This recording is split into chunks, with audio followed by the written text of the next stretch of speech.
people downsizing and people entering the market. Forced depreciation might be a good strategy as you're taking out properties and they're not performing and doing all those things we talked about over the last 2 hours to get them to appreciate.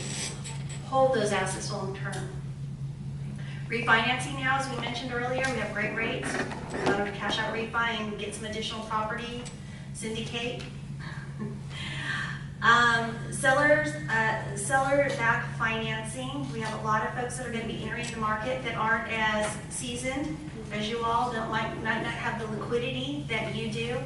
And seller-backed financing might be another way to generate additional interest income, as well as you have your asset that you know is collateral. So that's something to consider.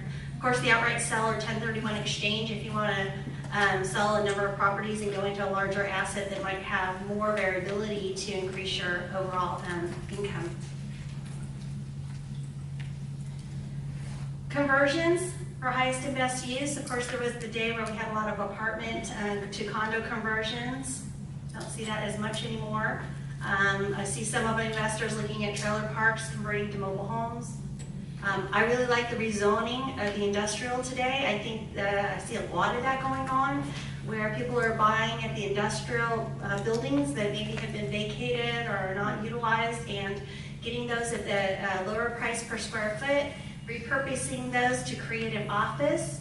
The millennials are the workforce. They're coming into the area. They're commuting. You want to incentivize them to come in. You want to create a great place to work and live. So if you can take some of those industrial buildings, create creative office space, open air lobbies, and really functional workspace, we can lease that out at a much higher rate per square foot, or sell it at a much higher rate per square foot. So that's something that's going on quite a bit in Orange County. I don't know if it's going on a lot in San Diego, but something to consider.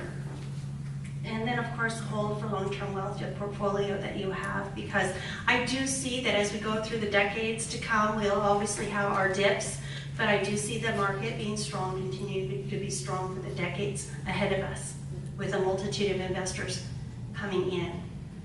So as we wrap this up, increasing cash flow is multidimensional.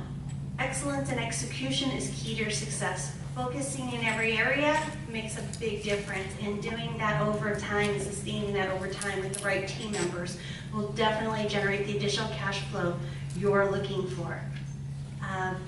We had a lot of great questions. I appreciate all of the feedback and all of your comments and questions. It's been great interacting with all of you. Is there anything else that we can